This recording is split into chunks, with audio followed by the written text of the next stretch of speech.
Mí de nuevo es un placer y un privilegio poder estar aquí en esta mañana. Y aunque hoy en muchas iglesias se celebra, según el calendario eclesiástico, el día de Pentecostés, nosotros pues vamos a terminar la exposición del Evangelio de Marcos, que ya no sé cuántos años estoy en ello, pero ya finalmente llegamos al final. Bueno, no del todo, porque hoy es el penúltimo, nos toca el penúltimo pasaje, y el siguiente domingo que me toque predicar aquí ya terminaremos con los últimos versículos hasta el capítulo 16, versículo 20. El tema de esa predicación es el entierro y la resurrección de Jesús, y el pasaje que quiero leer se encuentra en Marcos capítulo 15, versículos 42, Marcos 15, 42 hasta el capítulo 16, versículo 8. Marcos 15, 42 hasta el capítulo 16, versículo 8. Dice así la palabra del Señor: Cuando llegó la noche, porque era la preparación, es decir, la víspera del día de reposo, José de Arimatea, miembro noble del consejo, que también esperaba el reino de Dios, vino y entró osadamente a Pilato y pidió el cuerpo de Jesús. Pilato se sorprendió de que ya hubiese muerto, y haciendo venir al centurión, le preguntó si ya estaba muerto. Informado por el centurión, dio el cuerpo a José, el cual compró una sábana y quitándolo, lo envolvió en la sábana y lo puso en un sepulcro que estaba cavado en una peña, e hizo rodar una piedra a la entrada del sepulcro. Y María Magdalena y María, madre de José, miraban donde lo ponían. Cuando pasó el día de reposo, María Magdalena, María la madre de Jacobo y Salomé compraron especias aromáticas para ir a ungirle. Y muy de mañana, el primer día de la semana, vinieron al sepulcro, ya salido el sol. Pero decían entre sí: ¿quién nos removerá la piedra de la entrada del sepulcro? Pero cuando miraron, vieron removida la piedra, que era muy grande, y cuando entraron en el sepulcro, vieron a un joven sentado al lado derecho y cubierto de una larga ropa blanca, y se espantaron. Mas él les dijo: no os asustéis, buscáis a Jesús Nazareno, el que fue crucificado, ha resucitado, no está aquí. Mirad el lugar en donde le pusieron. Pero id y decid a sus discípulos y a Pedro que él va delante de vosotros a Galilea. Allí le veréis como os dijo. Y ellas se fueron huyendo del sepulcro, porque les había tomado temblor y espanto, ni decían nada a nadie, porque tenían miedo. Señor, pedimos que tú bendigas la lectura de tu palabra en nosotros y que sea para nosotros de bendición en tu nombre. Amén. Hay una historia muy simpática que, por supuesto, ha sido vista en la Biblia, que cuenta del día cuando José de Arimatea, después de hacer las gestiones que hace aquí, vuelve a casa y su mujer le pregunta: José, ¿dónde has estado tanto tiempo? Te estaba esperando, la cena se estaba enfriando. Y José le responde: mira, había problemas y pues mira, la tumba, que es la tumba familiar, pues se lo he dejado a otra persona. Y su mujer le dice: pero José, esa tumba vale una fortuna, ¿y cómo has podido hacerlo? Y él le responde: cariño, no te preocupes, es solamente para un par de días. Bueno, obviamente pues esto así no sale en la Biblia, pero sí creo que, aunque de forma bastante humoresca, pues recoge lo esencial. Ninguna tumba contenía a Jesús para siempre, sino era simplemente por un par de días. La última vez llegamos hasta ese punto donde finalmente Jesús muere en la cruz. Y ahora, esos apenas 4 horas entre las 3 de la tarde y las 6:30 de la tarde, pues hay actividades y gestiones realmente bastante apresuradas porque urge el tiempo. Y aparece aquí una persona en la escena del cual no hemos escuchado prácticamente nada hasta el momento. José de Arimatea, y aprendemos que él era un miembro importante del Consejo de los Judíos, del Sanedrino, y que en su momento se oponía a la crucifixión y a la condena de Jesús. Pues Jesús muere a las 3 de la tarde, como dije, y el sol se pone más o menos sobre las 6:30, y es el momento cuando empieza el Shabbat, el día de reposo, y por supuesto, como también la historia nos lo dice claramente, durante esos 24 horas no podía haber ningún tipo de actividad. Esa petición de Jesús de Arimatea requería realmente valentía, y así lo recoge en el texto, en el versículo 43 del capítulo 15, se usa la palabra osadamente. Bueno, ¿y por qué era una osadía? Porque al fin y al cabo no era inusual. Es cierto que normalmente un condenado a muerte, las autoridades romanas solían simplemente, si había una petición por parte de familiares, entregarlo a los familiares, entonces les tocaba a ellos hacer el entierro. O sea, eso tampoco era nada inusual. Pero la osadía consiste en 2 cosas. En primer lugar, como miembro del Sanedrino, que había puesto a Pilato prácticamente entre la espada y la pared, a Pilato seguramente no le hacía ni pizca de gracia de repente pues ver otra vez un miembro del Sanedrino tocando a su puerta, a la puerta de su casa. Eso por un lado. Y por otro lado, ahora para decirlo con una expresión contemporánea, saliendo del armario, pues ese hombre al mismo tiempo se expone también a la ira de sus propios correligiosos. Él formaba todavía miembro de ese consejo y aunque él había emitido un voto en contra, aún así todavía siguió siendo un hombre respetable. Es que no sabemos exactamente cómo era aquel debate y cuántos realmente había que se opusieron.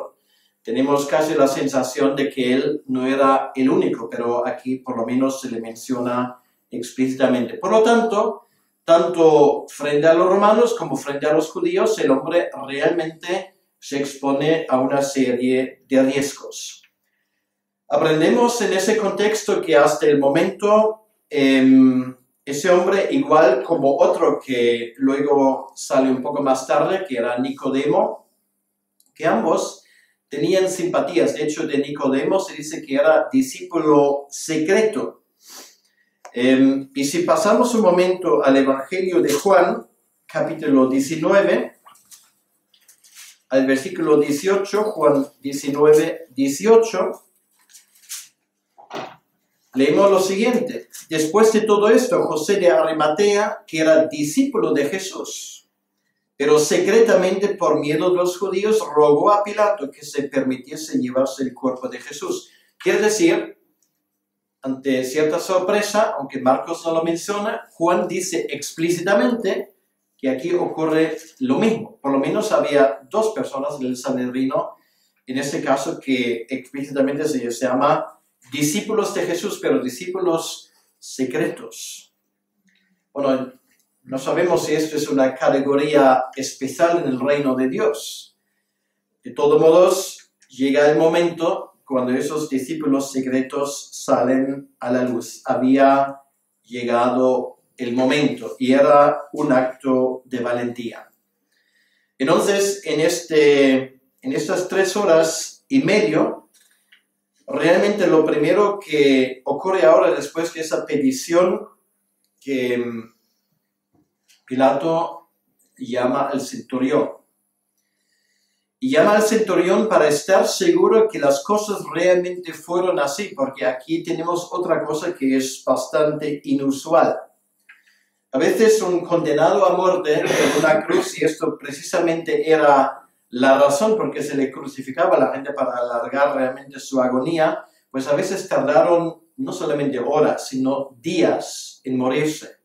Es la razón por la cual rompieron, digamos, los huesos, las piernas a los dos que estaban crucificados con Jesús en la cruz para acelerar este proceso.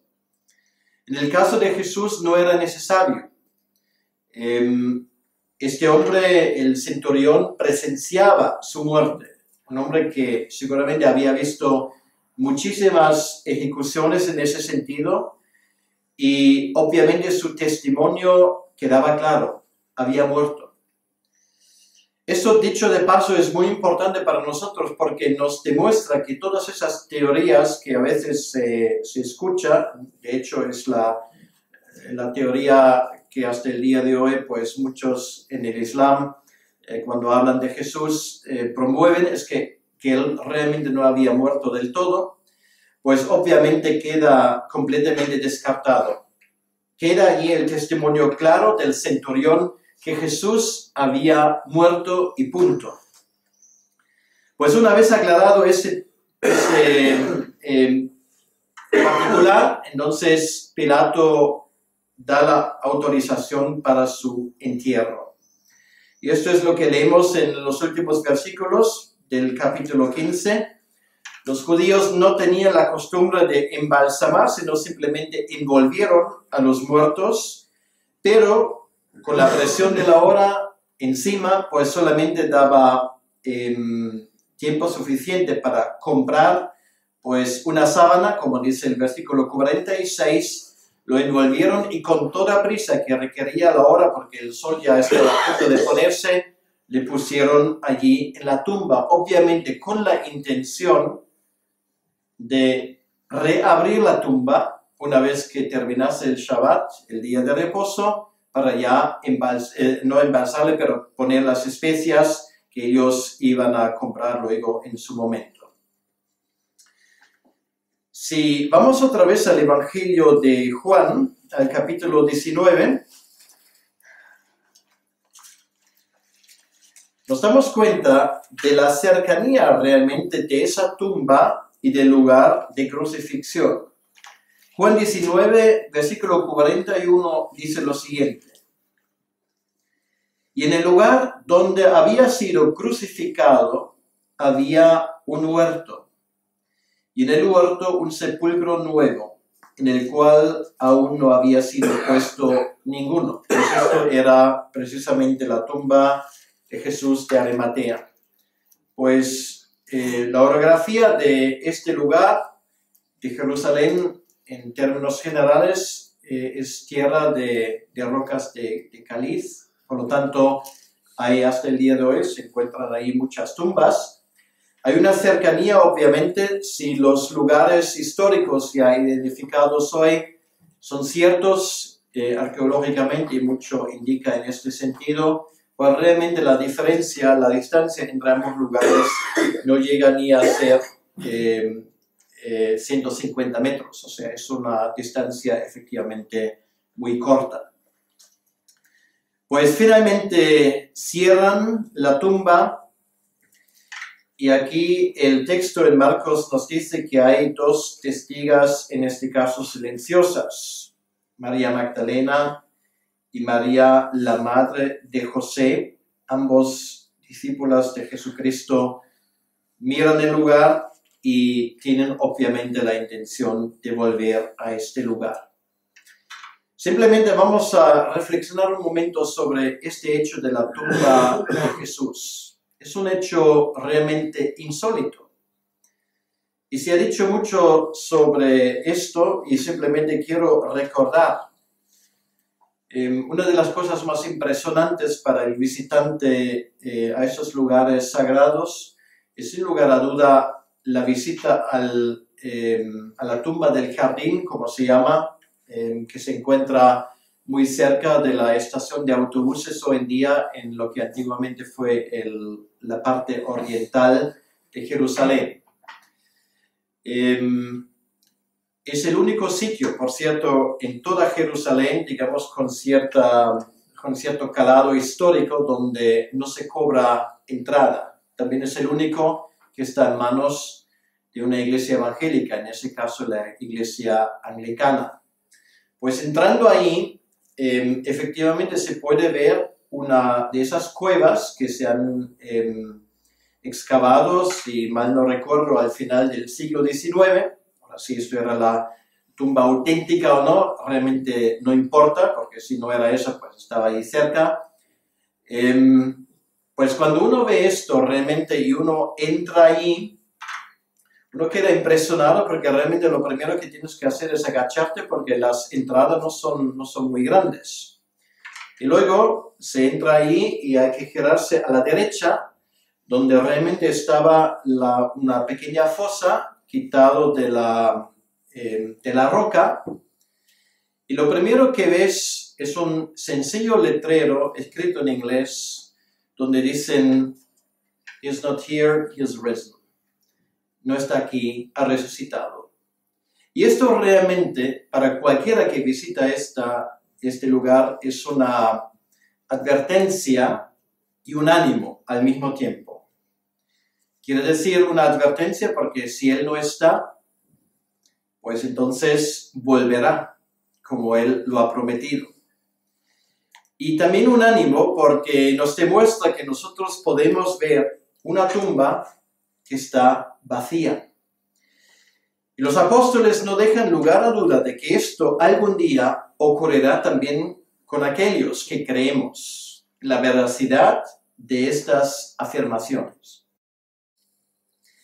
Si lo comparamos, pues la tumba de Mahoma la podemos ver en Al-Masjid al-Masawi, cerca de Medina. Hasta el día de hoy está aquí, han puesto ahí una mezquita enorme para celebrar el hecho de que allí está su tumba. La tumba del gran padre de la religión judía, en ese sentido, Abraham, se encuentra hasta el día de hoy en Hebrón y sigue siendo lugar de disputa entre musulmanes y judíos. De Buda nos queda solamente una muela, supuestamente, porque han quemado su cuerpo y esa muela se encuentra en Sri Lanka. El fundador de la religión de los Bahá'í, Baha'u'lláh, pues su tumba está cerca de Acre, también en Israel. Y Confucio, para nombrar ya el último de los grandes fundadores de religiones, pues tiene su tumba en la provincia de Shandong, en China. Y podríamos seguir la lista, realmente, es una lista larga. Simplemente hay uno que pretende haber resucitado. Y esto es Jesucristo. Y esto es un hecho realmente único en la literatura. Y por eso Pablo en el capítulo 15, y luego más adelante vamos a hablar un poco de esto, pone toda la carne en el asador. Dice, si esto no es así, si la resurrección simplemente es un bulo, si simplemente esto se ha inventado, entonces apaga y vámonos, porque realmente nuestra forma de creer en algo que no ha existido nunca es una forma simplemente de autoengaño. Y no solamente a nosotros nos engañamos, sino también engañamos a todos los demás. Y Pablo llega a la conclusión, pues entonces es mejor pues comer y beber y disfrutar de la vida porque luego de todos modos todo esto se va a acabar. Pero Pablo añade, pero Cristo sí que ha resucitado. Lo cual quiere decir que allí radica nuestra esperanza. Y a lo largo, luego lo leeremos, a lo largo de ese capítulo 15, él da una serie de testigos. No estamos hablando de algo, bueno, tenéis que creerlo porque es así, sino Pablo pone hechos. Dice, si quieres investigarlo, pues hay testigos. Pone nombres. De hecho, pone en una ocasión no pone la lista, pero dice, hay 500 hermanos que le han visto de golpe. Y añade, de los cuales muchos viven todavía. Pero me estoy anticipando. Si entramos en el capítulo 16, realmente nos damos cuenta de una cosa sorprendente. De los discípulos de Jesús, pues nadie, por lo visto, contaba con la resurrección. Nadie. Pues uno podía pensar que con los avisos que él había dado, lo había dicho claramente, el tercer día resucitaré, y lo había dicho no solamente una vez ni dos veces, por lo menos en 3 ocasiones lo dice claramente a los discípulos. Pero nos encontramos ante el hecho sorprendente de que parece que ninguno de ellos lo ha entendido. A las 3 de la tarde, cuando Jesús muere, de hecho, de sus discípulos se encuentra solamente uno, más o menos cerca, que es Juan, que recibe las instrucciones de Jesús como hijo primogénito de su familia de cuidar de su madre. Los demás no están. Tampoco leemos que nadie de sus hermanos está. Hay mujeres ahí cerca de la cruz y esto es todo, pero ninguna de ellas, tampoco ninguna de ellas, por lo visto, esperaba y contaba con la resurrección. Por lo tanto, el versículo 1 del capítulo 16 empieza ya el domingo, según nuestro cómputo, por la mañana. Yo, dicho sea de paso, aunque por supuesto en una predicación así no puedo entrar en detalles, pero para mí el cómputo tradicional, aunque se puede leer muchas cosas, que Jesús murió según nuestro calendario el viernes por la tarde y resucitó el domingo por la mañana, creo que tiene todos los argumentos a su favor. Estamos ya en el domingo por la mañana. A las 6:30 de la tarde el Shabbat termina, a las 6:30 de la tarde del sábado, pero por supuesto ya está de noche. Y no es el momento ahora de ir a la tumba. Lo que sí se podía haber hecho, y seguramente esas mujeres lo hicieron, es ir a comprar todavía especies, porque muchos de los pasajes, por cierto, hasta el día de hoy, cuando termina el Shabbat en Israel, pues todo el mundo sale de sus casas, por lo menos en Jerusalén, y se echan a comprar. Y esto en aquel entonces seguramente no era distinto. Entonces, ellos salen seguramente a hacer esas compras imprescindibles para estar ya preparada que cuando salga el sol de nuevo el domingo por la mañana. Y es lo que dice aquí, cuando pasó el día de reposo, María Magdalena, María la madre de Jacobo y Salomé compraron especias aromáticas para ir a ungirle. Pues obviamente esto no lo hacen el domingo por la mañana, sino ya anteriormente. Pues ¿quiénes eran esas 3 mujeres? Bueno, María Magdalena, la más famosa, de lo cuales dicen los evangelios que Jesús echaba fuera 7 demonios de ella. Su apellido Magdalena viene de una ciudad pequeña, Magdala, en las orillas del mar de Galilea, por lo menos a poca distancia. Como las otras mujeres, ella también era de Galilea y sirvieron a Cristo con sus bienes. Es un detalle que nos menciona el evangelista Lucas en el capítulo 8, porque, por supuesto, Jesucristo no todos los días pues sacaba una moneda de oro de la boca de un pez, sino pues había que comprar cosas y no siempre se hizo de forma milagrosa, aunque en contadas ocasiones fue así. Pero Lucas en ese sentido nos facilita un detalle que es bastante curioso. Dice en el versículo, voy a leer también el versículo 1 del capítulo 8, aconteció después de que Jesús iba por todas las ciudades y aldeas, de Galilea en ese caso, predicando y anunciando el evangelio del reino de Dios y los 12 con él, y algunas mujeres que habían sido sanadas de espíritus malos y de enfermedades. María, que se llamaba Magdalena, de la que habían salido 7 demonios. Juana, mujer de Chuza, intendente de Herodes, o sea, quiere decir que era funcionario de Estado de bastante alto nivel, y Susana y otras muchas, ¿vale? No solamente hay una, sino muchas que le servían de sus bienes, lo cual quiere decir, ellos apoyaban económicamente el ministerio de los discípulos. Es una cosa bastante interesante y se menciona como primera de ellos a María de Magdala, María Magdalena. Esa mujer que estaba presente cuando crucifican a Jesús también, como luego lo veremos, sería la primera testiga de la resurrección de Jesús. Luego se menciona a María, la madre de Jacobo. Ahora, otra vez, pues, eso de los nombres y la identificación es un poco complicado, pero para decirlo de forma muy breve, todo indica que ella era la mujer de Jacobo, que también tiene como nombre Judas Tadeo. Y luego la tercera es Salomé. Esa Salomé sí que es la madre de Jacobo y de Juan, esos 2 discípulos que querían estar sentados a la derecha y la izquierda. Bueno, mejor dicho, su madre lo quería. Todos conocemos la historia. Pues estas son las 3 mujeres.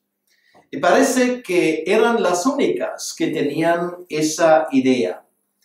Ellas tenían el dudoso privilegio de ver morir a Cristo y ahora por lo menos quieren darle un entierro digno. Y de nuevo, nada, absolutamente nada indica en lo más mínimo de que ellos pensaban, bueno, igual lo que nos hemos gastado, porque esto valía una fortuna, en esas especias, pues igual no sería necesario, ¿vale? Porque igual la tumba estaría vacía. Nada, absolutamente nada indica en esa dirección.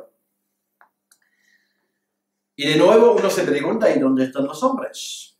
Y la respuesta es, están encerrados viendo un partido de fútbol. No, no es así, pero sí, encerrados sí. Están encerrados, pues o bien en sus casas o en el aposento alto, temblando, porque tenían miedo lo que podía pasar. De nuevo, nada indica, ellos ni se inmutan, ni siquiera de ir a la tumba, porque no quieren estar ahí, ¿vale? Por si acaso se les podía echar en cara de nuevo una cercanía con Jesús. Pues esas mujeres habían venido para honrar a un muerto, y no cabe ninguna duda de esto. Dice el versículo 12, muy de mañana, el primer día de la semana, vinieron al sepulcro ya salido el sol.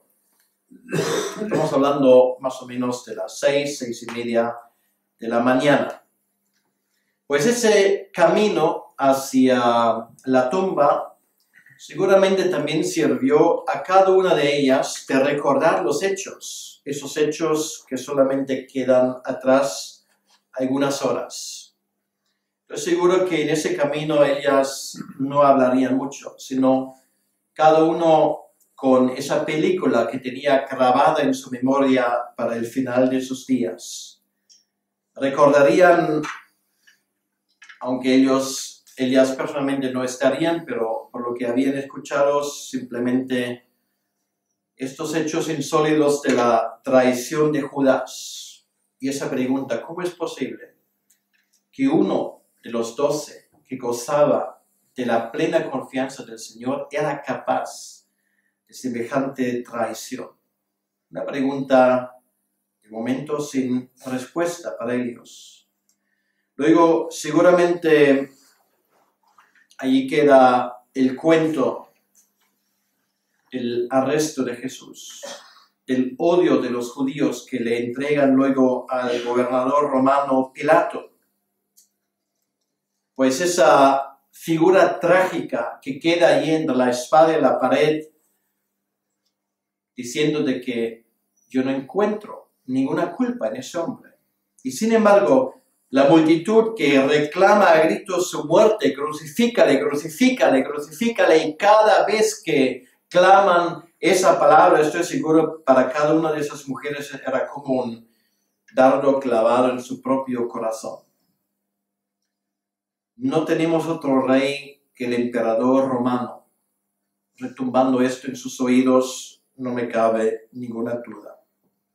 Y luego, la peor parte todavía, le maltratan, finalmente le llevan a la cruz.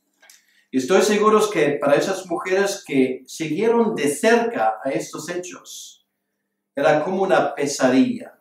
Las cosas no podían haber ido peor realmente. Y a veces cuando estás en una situación así, cuando ves que las cosas van de la peor forma posible, pues a veces es como si estuvieras viviendo una pesadilla y esperas que en cualquier momento alguien te da un pellizco o te despierta y dice, bueno, no te preocupes, ha sido simplemente una pesadilla, pero no hay tal cosa. Era la cruda realidad. Y finalmente, a las 9 de la mañana, esa noche que nadie de su entorno seguramente cerraba ni un ojo, le clavan en la cruz y con cada golpe del martillo que le clava los clavos, la esperanza en sus corazones muere un poco más. A las 9 de la mañana, a la hora que cuando en el templo celebran el sacrificio de la mañana, plantan la cruz en esta tierra dura de caliz, en las afueras de Jerusalén, y finalmente a mediodía. ¿Y quién no iba a recordar esto en toda la ciudad? De hecho, Pedro menciona esto en su famosa predicación del día de Pentecostés, que hoy conmemoramos. Viene una oscuridad sobre todo el país, una oscuridad que iba a tardar 3 horas. Una oscuridad que, por cierto, y creo que lo dije la última vez, tanto fuentes extrabíblicas, en ese caso de escritores romanos, y hasta de algún que otro historiador en la China tenemos constancia histórica. 3 horas de oscuridad, como si la misma tierra estuviera de luto ante estos hechos. Y a las 3 de la tarde finalmente este grito horrible, Dios mío, ¿por qué me has desamparado? ¿Quién podría olvidar una cosa así? Y finalmente el Hijo de Dios muere allí en la cruz. Y allí quedan las palabras, testimonio para siempre del capitán romano. Verdaderamente este hombre era el Hijo de Dios. Pues todo esto, seguramente ellos lo tenían en la mente recientemente. Eran más impresiones de que una mente humana puede aguantar. Y estoy seguro que esas mujeres, aparte de vivir esa situación límite, realmente iban ahí a la tumba con las piernas como un pudín. Porque realmente ellas no sabían lo que les iba a esperar. Podrían haber contado con el hecho de que incluso antes de llegar a la tumba, pues fueran detenidas simplemente por colaboración con un terrorista. De todos modos, con Cristo habían muerto sus esperanzas. ¿Qué más podían hacer ahora que simplemente prepararle un entierro digno? Pues esto es lo que hasta el día de hoy prevalece en una buena parte de la cristiandad, por lo menos aquellos que llevan el nombre de Cristo en este mundo. La veneración de un Cristo muerto, y viviendo en un país católico no hace falta que entre en muchos detalles, pues el Cristo clavado en la cruz lo tenemos en cualquier capilla, en cualquier catedral católica, en muchas variedades. Esto era la última vista que el mundo recuerda de Cristo. A diferencia, esto es un hecho histórico, si vamos a muchas iglesias protestantes, normalmente lo que vemos allí es una cruz vacía, nunca con Cristo clavado ahí.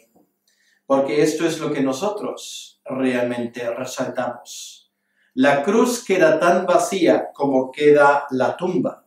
Nosotros no creemos en un Cristo muerto, sino nosotros creemos en un Cristo resucitado, vivo. Y aquellos que veneran a un muerto, pues tendrán buenas intenciones, pero mal dirigidas.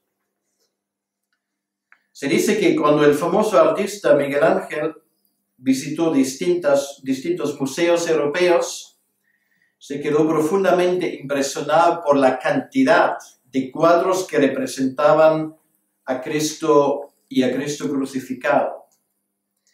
Y supuestamente él dijo, ¿y por qué hay tantos cuadros de Cristo en la cruz? Cristo muriéndose. ¿Por qué los artistas concentran sus esfuerzos en la representación de ese aspecto de la vida de Cristo como si fuese el final de su vida? La agonía de Cristo, dijo Miguel Ángel, tardó unas horas, pero por el resto de la eternidad Él sigue vivo. Y esto es lo que nosotros proclamamos, no al Cristo muerto, sino a Cristo resucitado y resucitado para siempre. Pero volvemos a la historia de estas mujeres. En el capítulo 16, versículo 3 dice, decían entre sí, ¿quién nos removerá la piedra de la entrada del sepulcro? Ahí estaba su preocupación, porque obviamente para poder acceder a Cristo enterrado tenían que remover esa piedra. Una piedra que podría haber fácilmente pesado 4 toneladas. Incluso para 3 mujeres o para 2 mujeres era prácticamente imposible hacer esto. Y sin embargo, cuando llegan ahí, dice el versículo 4, cuando miraron, vieron removida la piedra que era muy grande. Realmente esa historia la hemos escuchado muchas veces, pero yo siempre sugiero que de verdad nos pongamos en el lugar de los hechos. Estamos hablando de un momento especial. En la medida que ellos se acercan a ese lugar que sabían perfectamente dónde estaba, la tensión subía. Tenían que esperar, lo primero que dije, que podrían haber sido detenidas simplemente para acercarse a este lugar. En segundo lugar, si esto no pasa, realmente ellas sabían que delante de esa tumba había una guardia romana, porque esto era evidente y claro para todo el mundo. En tercer lugar, incluso si los soldados estaban dispuestos, cosa que era muy dudosa, por cierto, de permitirle a las mujeres de alguna manera de remover la piedra, y la pregunta es cómo iban a hacerlo, entonces tendrían todavía tomarse un tiempo en el cual podría pasar de todo para envolver al muerto y al difunto allí. Muchas preguntas realmente. Y humanamente hablando, las posibilidades de que su misión tuviera algún éxito eran prácticamente nulas. Es que nosotros lo tomamos muy por sentado toda esa historia, pero realmente cuando tú estás camino a una tumba sellada y vigilada, era realmente una misión imposible. Algo dentro de ellos dijo, de alguna manera podría funcionar. ¿Cómo? No lo sabemos. ¿Quién nos removerá esa piedra?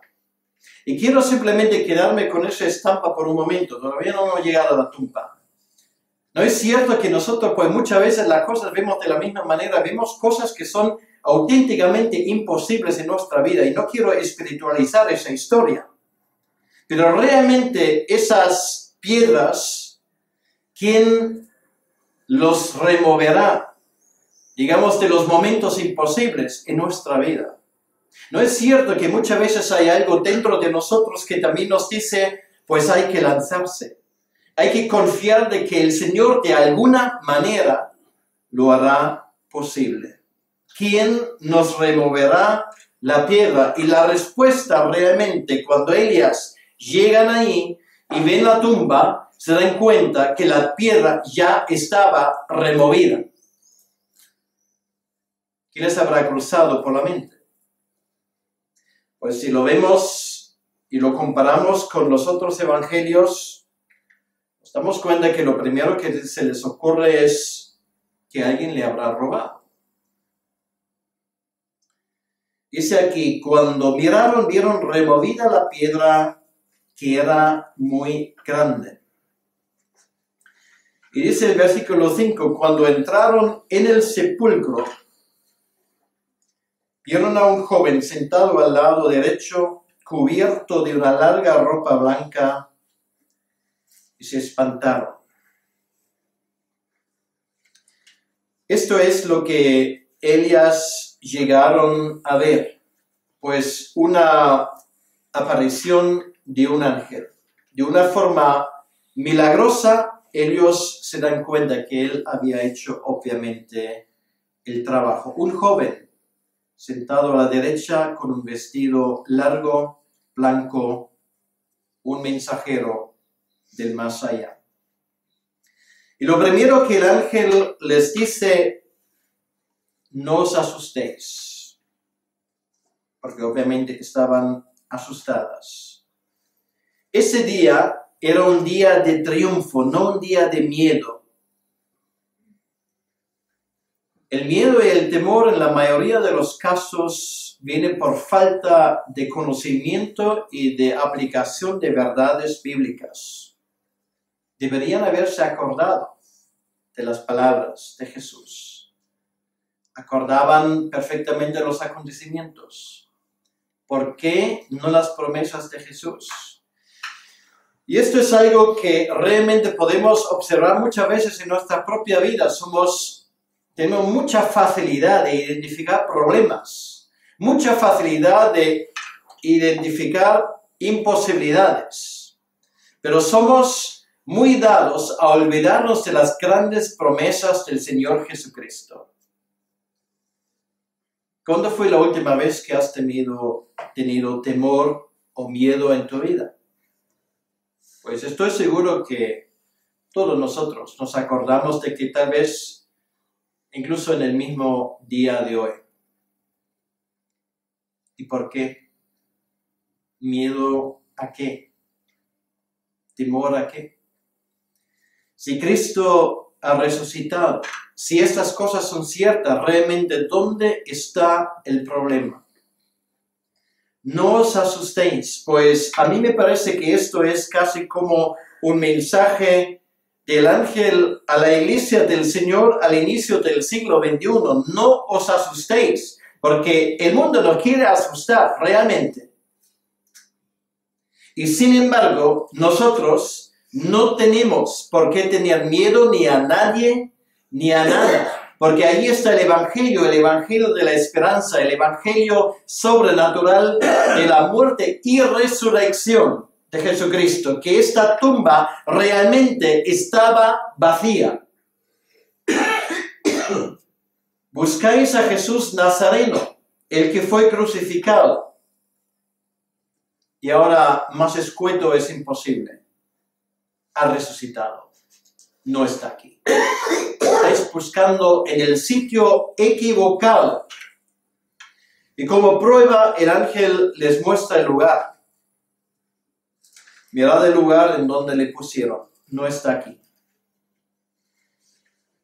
Nosotros no solamente creemos en una resurrección cualquiera, sino en una resurrección física, en la resurrección del cuerpo, no solamente del espíritu.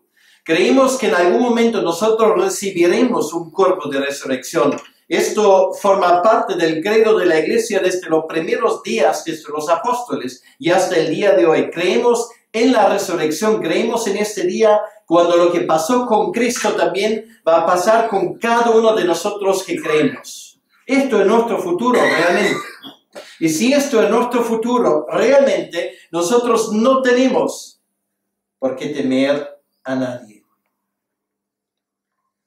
Ahora, de los hechos tenemos que ir a la proclamación, y esto es lo siguiente que dice el ángel aquí: pero id y decid a sus discípulos, y esto es un guiño hacia Pedro, y a Pedro particularmente, que él va delante de vosotros a Galilea, y allí lo veréis como os dijo. Esto es lo que tenemos que proclamar. Cristo vive.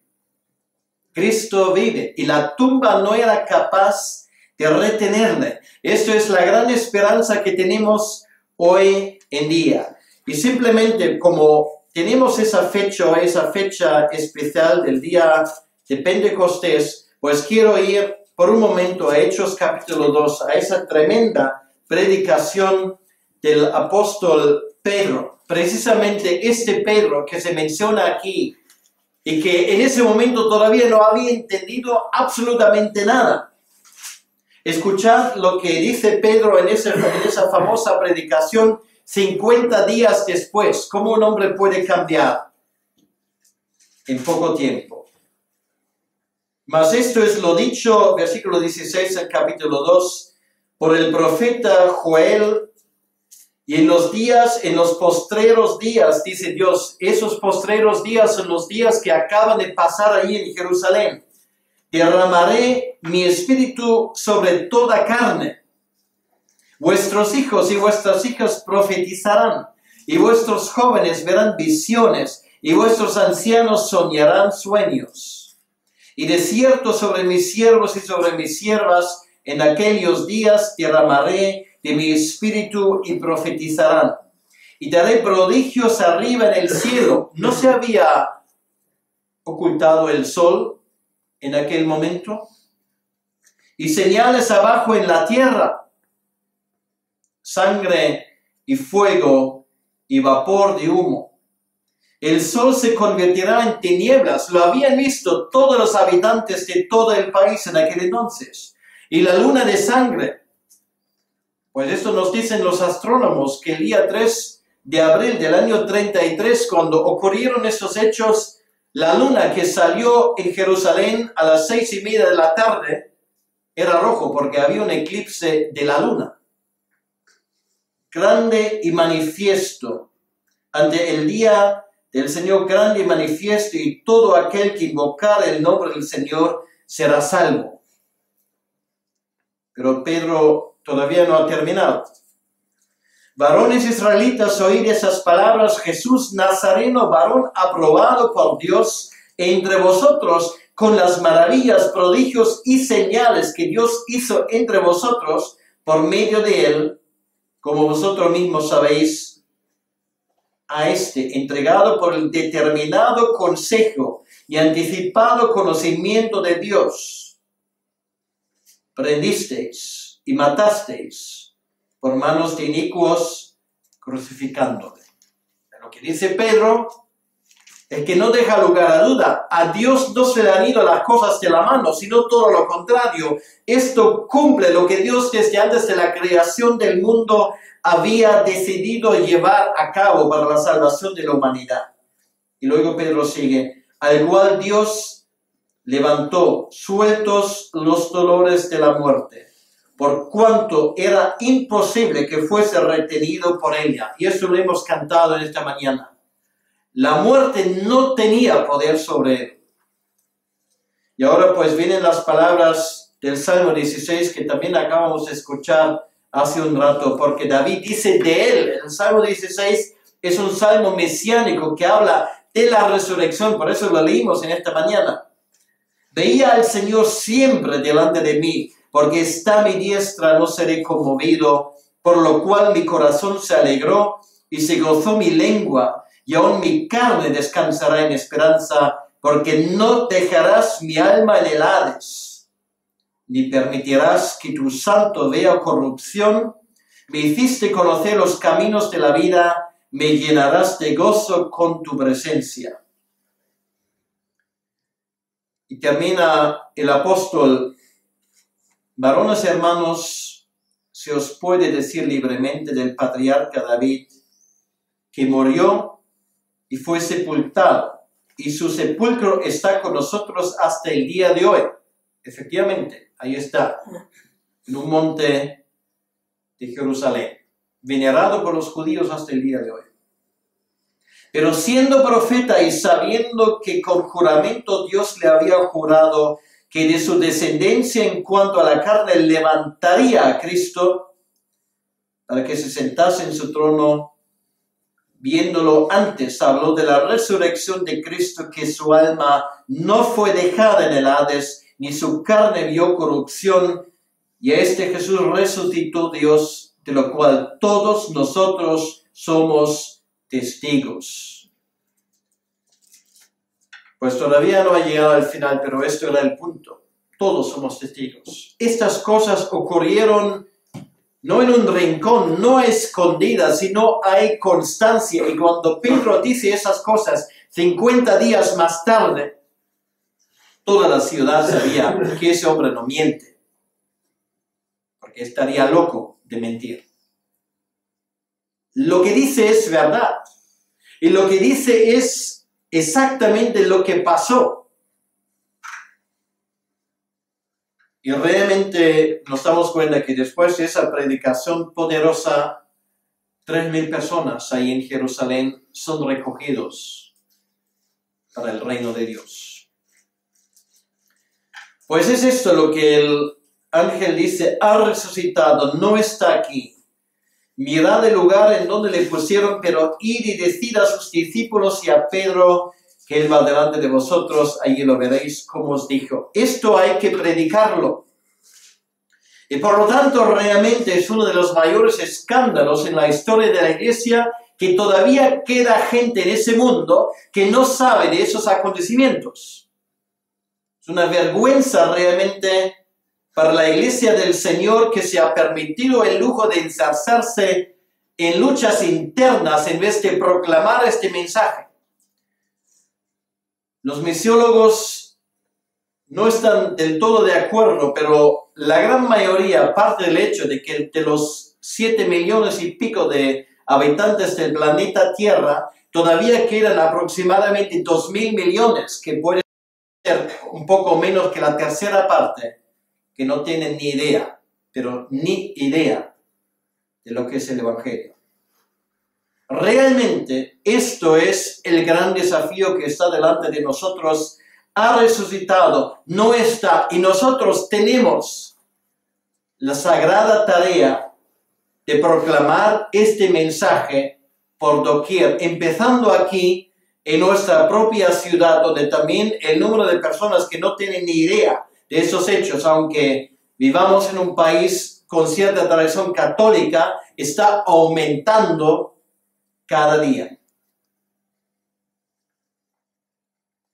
Y luego viene el versículo 8. Y ellas se fueron huyendo del sepulcro, porque les había tomado temor, temblor y espanto. Ni decían nada a nadie porque tenían miedo. Pues parece que esto es la caracterización de la Iglesia al inicio del siglo XXI. Huyendo de nuestra responsabilidad, huyendo de los hechos claros que exponen los evangelios de que esto hay que proclamar, estamos más ocupados muchas veces con nuestros propios asuntos que con los asuntos del reino. ¿No es cierto que muchas veces nos toma el temblor y el espanto de lo que puede pasar cuando proclamamos este mensaje sin pelos en la lengua? Y realmente allí queda el testimonio de la historia de la Iglesia, que aquellos que proclaman con valentía, aquellos que profesan el nombre de Cristo resucitado contra viento y marea, aquellos que honran al nombre del Señor son también aquellos a los cuales el Señor honrará. Y por lo tanto nosotros no tenemos que tener miedo, ni a los grandes nombres, ni a aquellos que de una o de otra manera pueden burlarse de nosotros, ni de aquellos que si pudieran nos matarían. Y espero que somos conscientes de que en ese mundo hay millones de personas de que si pudieran matarte ahora mismo, simplemente por tu confesión y por tu fe cristiana lo harían. Esto es un hecho. Y sin embargo, a nosotros tiene que dar igual esto, porque más poderoso es aquel que vive en nosotros que aquel que vive en el mundo. Lo bueno es que no se quedaron ahí, pero de momento se quedan en estado de shock. Ni decían nada a nadie porque tenían miedo. Que no pase esto a nosotros. Esas mujeres después de un tiempo recuperaron el habla, realmente después de muy poco tiempo. Y hablaron de lo que vieron. Daban testimonio y se encontraban de nuevo con sus propios discípulos que no querían creerles.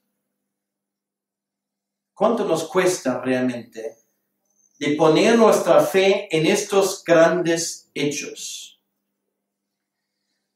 Queridos hermanos, este versículo 8, bueno, todavía no termina el Evangelio de Marcos aquí.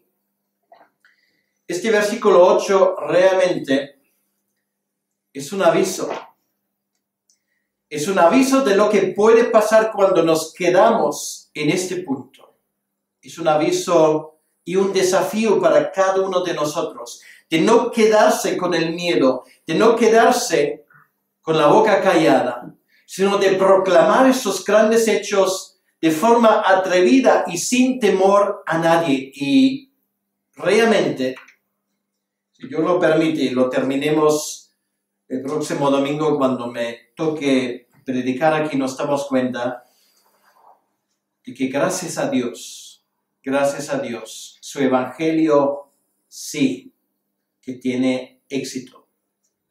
No como nosotros lo creemos muchas veces, pero no es menos cierto de que el reino de Dios se construye precisamente con hombres y mujeres que saben que realmente son seres muy frágiles, que realmente saben que por sus propias palabras poco consiguen. Y esto es la historia realmente del éxito del Evangelio en el mundo, donde ya ha llegado. Es el poder de Dios que hace estas cosas.